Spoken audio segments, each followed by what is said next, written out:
Hi, my name is Ebony Davis, and I'm a licensed clinical social worker in the state of Maryland. I understand that many people, especially Black people and other minorities, are having trouble passing this test.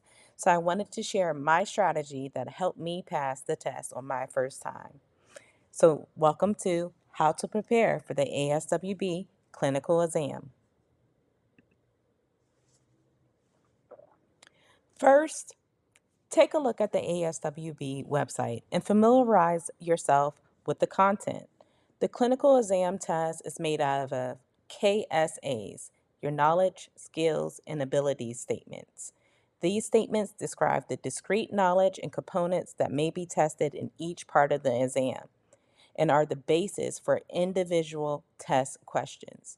Topics included in the ASWB exam include human development, diversity, and behavior in the environment. That is 24% of the exam. The second part of the exam is assessment, diagnosis, and treatment planning. That is 30% of the exam. The third part of the exam is psychotherapy, clinical interventions, and case management. That is 27% of the exam.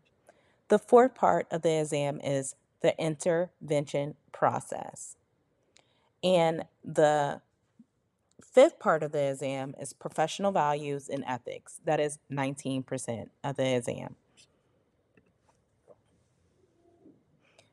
The second thing that I did to prepare for the exam was develop a study schedule that I just dedicated to nothing but studying for the exam. And so this is important as you should allocate a specific time and slots for studying each section of the exam, each of those different topic areas that I just reviewed. Consider your daily routine, your energy levels, and your commitments to create a realistic study schedule. Be flexible and open to adjusting your schedule if needed. And remember, it's important to strike a balance between being disciplined and allowing yourself some leeway and self compassion when you're just not feeling up to studying. However, consistency and thoroughness is key when developing a study schedule.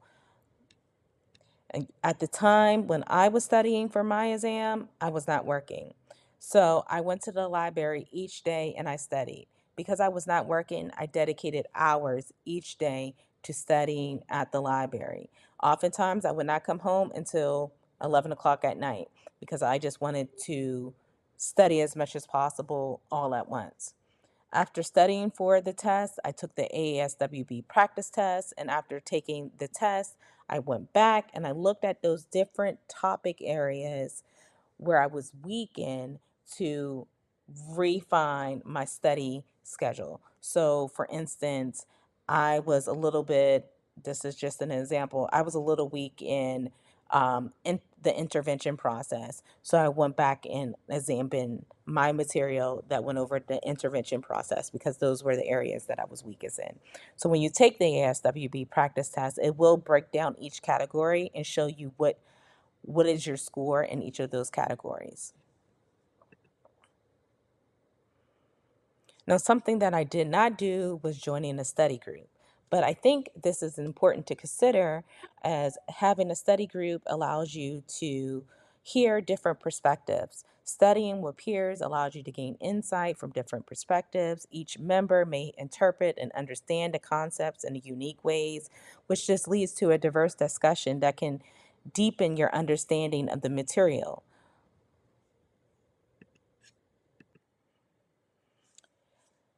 The next thing that I did was focus on understanding the rationale behind the answers rather than just memorizing information. To understand the rationale behind questions, it is important to analyze the context and the purpose of each question. Consider why the question is being asked and what is the person trying to achieve with the question. Seek to comprehend the underlying principles and concepts that the questions is related to and think critically about how each question connects to the broader subject matter.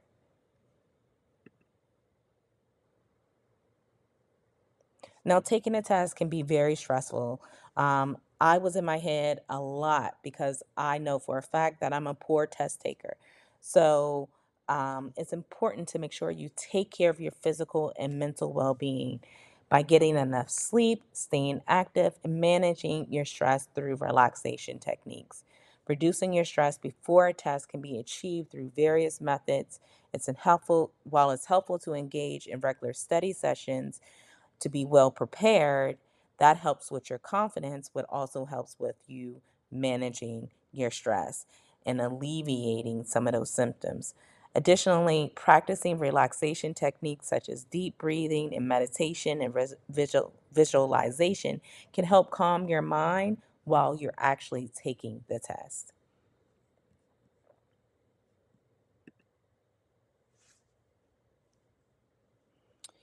Utilize different devices and memory aids to help you retain key information. Now, this is where I believe you must understand, how do you learn? I know that I learn best through reading and writing. I will tell you because I knew this, how I utilized this in my studying. But first, let's go over the different learning styles. The first learning style is visual. Visual people need to see things to learn. The second learning style is auditory learners. Auditory learners grasp information best through listening and speaking. The third is read and write learners. They prefer to learn through reading and writing. The fourth is kinesthetic or tactile learners. They learn best through hands-on activities and movement. Understanding these different learning styles can help you tailor your studying sessions. So, for instance, I know I learn better through reading and writing. In preparing for the master's level exam, I rewrote the entire ASWB study guide. I couldn't afford the study guide, so I went to the library and I sat down. And because it was a reference book, I couldn't take the book out of the library, so I had to sit in the library and I rewrote page for page, word for word, the ASWB study guide. Of course, I kind of densed it down, but at the end of rewriting the study guide, I had over 50 pages of handwritten notes. I knew that was going to be too much to grasp. So what I did then was just condense it. I rewrote those notes in my own words so that I made sure I understood the material. Any material that I was kind of uneasy on or I couldn't rewrite in my own words, I studied or I researched so that I can make sure I had a clear understanding about the concepts and the context of each of those topics. Once I reduced those down to my own words, I took it down again and rewrote those notes down to 2 pages based upon those different topic areas. What were the main things that I should remember about each of those topic areas? So that's how I really practice for the exam. Another thing to do is make sure you review the NSW Code of Ethics and familiarize yourself with ethical decision making models. You can find the NASW Code of Ethics online for free. You should have memorized these when you were in school, but it's important to make sure that you definitely memorize these before you take the exam and make sure you have a clear understanding of your duties in upholding these ethics. Go back and read through old case studies shared in class to refresh your brain on how these ethics actually play out in the real world. That was very helpful to me. Last but not least is remind yourself that you have prepared diligently and approached the exam with confidence and a positive mindset. When I took the test, I was adamant that I was not going to take this test again. I'm a bad test taker and I knew that. I didn't have the money to retake the test. So when I walked in, I said, I'm passing this test. I'm passing this test. I don't have any money to take it again. I'm going to do a great job on it. And I passed the test the first time I took it. I didn't even pay attention to my score. I just looked and I saw the word pass, and that's all I needed to know.